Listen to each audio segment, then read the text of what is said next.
নমস্কাৰ ভাস্কৰ জ্যোতি এষ্ট্ৰবাস্তু জ্ঞান চেনেললৈ সকলোকে পুনৰ এবাৰ স্বাগতম জনাইছোঁ।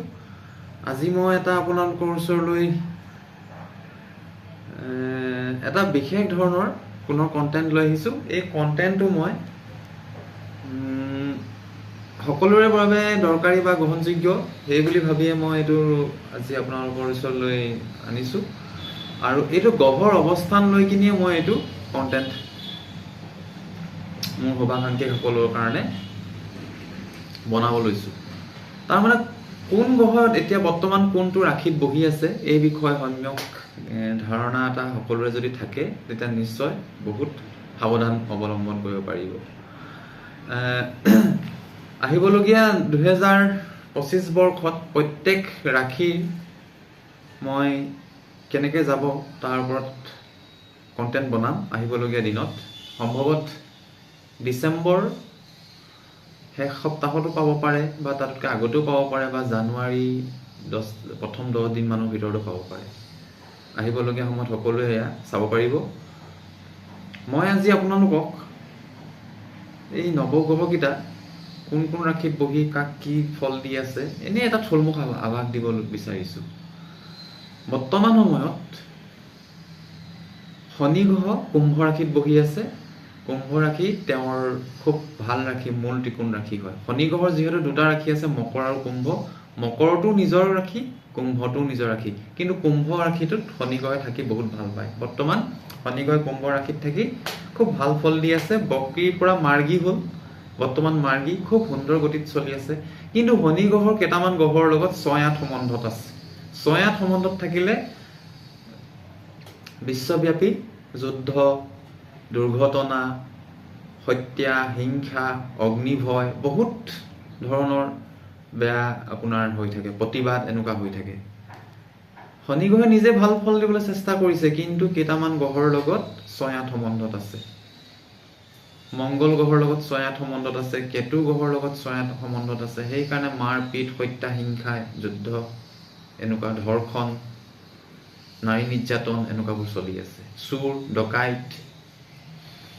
সেইকাৰণে কুম্ভ ৰাশিত শনি গ্ৰহ আছে। আৰু কুম্ভ ৰাশিত শনি গ্ৰহ 28 মাৰ্চ 2025লৈকে আছে। তাৰ পৰা কিন্তু শনি গ্ৰহ মীন ৰাশিলৈ গতি কৰিব। ৰাহু গ্ৰহ মীন ৰাশিত আছে। ৰাহু গ্ৰহ মীন ৰাশিত থকাৰ কাৰণে মীন ৰাশিসকলৰ কিন্তু মানসিক পীড়া হৈ আছে, খৰচ হৈ আছে। ককা আইতা, এনাই পুথা বা পৰিয়ালৰ কাৰোবাক হেৰুৱাব লগা হৈছে।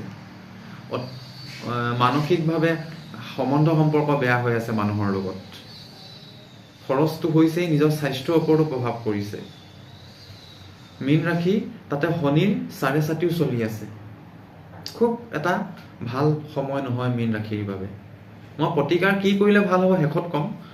মীন ৰাশিটো এটা খুব ৰিক্সেবল ৰাশি, কিন্তু মীন ৰাশি আৰু 4-5 বছৰলৈ কিন্তু সময় খুব এলাৰ্ট হৈ চলিব লাগিব। দুৰ্ঘটনা হৈ হ'ব পাৰে, কাৰোবাৰ অস্ত্ৰোপচাৰ হ'ব পাৰে, সম্বন্ধ কাৰোবাক হেৰুৱাব পাৰে, নিজেও স্বাস্থ্যৰ ওপৰত বা সম্বন্ধ সম্পৰ্ক, কৰ্মজীৱনৰ ওপৰতো প্ৰভাৱ পৰিব। ধন টকা পইচাও নাশ হ'ব পাৰে। চোৰ ডকাইতৰ পৰাও অকণমান সাৱধান হ'ব লাগিব মীন ৰাশি। মীন ৰাশিত যেতিয়া ৰাহু আছে, অপজিট ৰাশিটো হৈছে কন্যা ৰাশি, তাত কেতু বহি আছে। বুদ্ধি নষ্ট, ধন নাশ, অস্ত্ৰোপচাৰৰ কাৰক, চোৰ ভয়, অগ্নি ভয়, সম্বন্ধ সম্পৰ্কত ভয়, দুৰ্ঘটনা এনেকুৱাবোৰ কিন্তু কন্যা ৰাশিটো চলি আছে। সেইকাৰণে মই ক'লোঁ মীন আৰু কন্যা এইকেইটা ৰাশি খুব সাৱধান কিন্তু। আৰু মীন ৰাশিত ৰাহু থাকিব 18 মে 2025লৈকে থাকিব, খুব সাৱধান। আৰু কন্যা ৰাশিত কেতু 18 মে 2025লৈকে থাকিব। তাৰপিছত মই যদি কওঁ আপোনালোকক, মই শনি ৰাহু কেতুৰ অৱস্থান ক'লোঁ। বৰ্তমান বৃহস্পতি গ্ৰহ বৃষ ৰাশিত আছে আৰু বক্ৰী অৱস্থাত আছে। 4 ফেব্ৰুৱাৰীত মাৰ্গী হ'ব আৰু 14 মে 2025ত বৃহস্পতি গ্ৰহ মিথুনত সোমাব। বৃষ ৰাশিত বৃহস্পতি গ্ৰহ থাকি খুব ভাল ফল নিদিয়ে, কিন্তু বৃষ ৰাশিসকলৰ কাৰণে মান সন্মান, ধন টকা পইচা আহাৰ যোগ চলি আছে ভাল বৰ্তমান। খালি বৃষ ৰাশিৰ জাতক ৰাশিসকলৰ আপোনাৰ এইখিনি পাব, কিন্তু যিমানটো ভাল ফল পাব লাগে বৃহস্পতি গ্ৰহে বৃষ ৰাশিত থাকি ইমান ভাল ফল নিদিয়ে। মই সেইটোৱে ক'ব বিচাৰিলোঁ। মংগল 7 ডিচেম্বৰত কৰ্কট ৰাশিত আছে, 7 ডিচেম্বৰত বক্ৰী হ'ব। 21 জানুৱাৰীত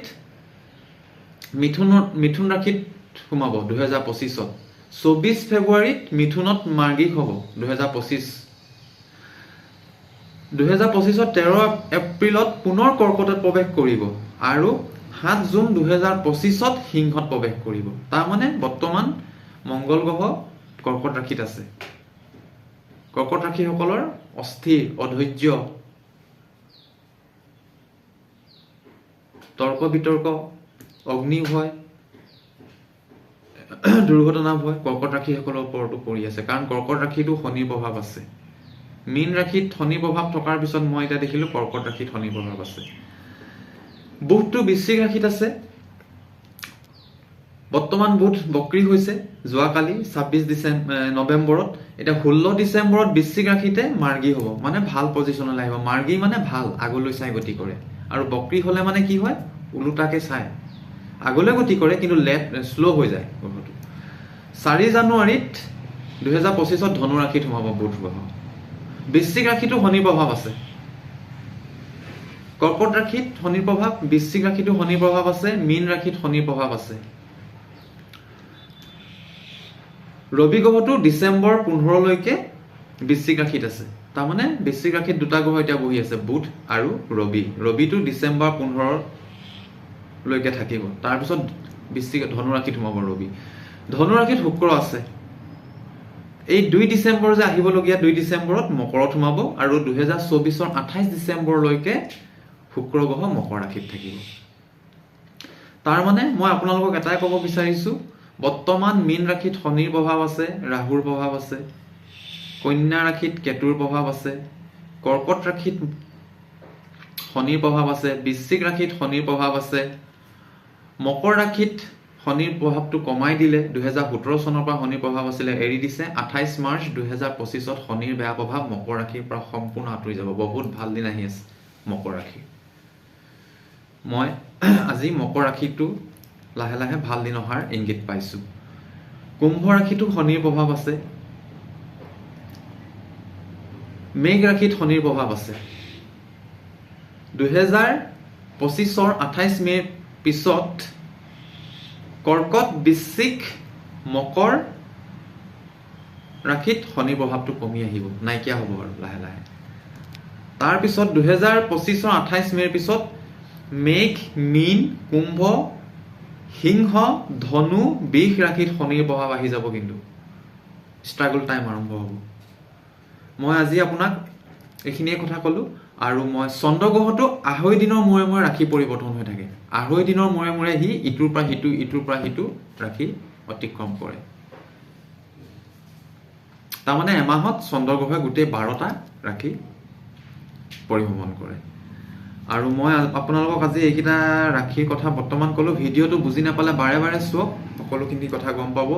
আপোনালোকৰ ৰাশি কি তাৰ ওপৰত আপোনালোকে দৈনন্দিন জীৱনটো পাৰ কৰিব পাৰিব।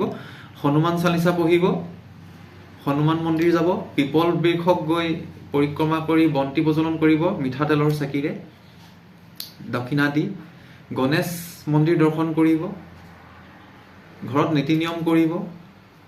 ৰাহু, কেতু, শনি এইবোৰ গ্ৰহৰ দান দিয়া কিছুমান দ্ৰব্য আছে, এইবোৰ দান দিব লাগিব। এইবোৰ দান দিলে মানে নিশ্চয় আপোনালোকৰ এই যিকেইটা ৰাশিৰ কথা ক'লোঁ শুভ ফল পাব। আহিবলগীয়া দিনত নতুন বৰ্ষ চক্ৰৰো ভিডিঅ' বনাম আৰু কিছু মোৰ কণ্টেণ্ট থাকি গৈছে দিবৰ কাৰণে। এইবোৰ মই চেষ্টা কৰিম আহিবলগীয়া দিনত দিবলৈ। মোৰ চেনেলটো আৰু এই ছাবস্ক্ৰাইব কৰাই দিব আপোনালোকৰ শুভাকাংক্ষীৰ মাজত। মোৰ ভিডিঅ'টো শ্বেয়াৰ কৰাই দিব। মোৰ সৈতে যোগাযোগ কৰিব পাৰিব, নাম্বাৰ দিয়া আছে। উচিত মূল্য গ্ৰহৰত্নও পায়। চাৰ্টিফাইড উইথ MRP কাৰ্ড থকা গ্ৰহৰত্ন মই দিওঁ। এটা ৰত্নৰ বোলে প্ৰাইচটো ইমান, সেই প্ৰাইচটো কোম্পানীৰ পৰা লাগি আহে, সেই প্ৰাইচটো চাই আপোনালোকে গ্ৰহৰত্ন মোৰ পৰা ল'ব পাৰিব। আজিলৈ মই এই ভিডিঅ'টো ইমানতে সমাপ্ত কৰিছোঁ। পুনৰ লগ পোৱাৰ কথা দি মই নমস্কাৰ।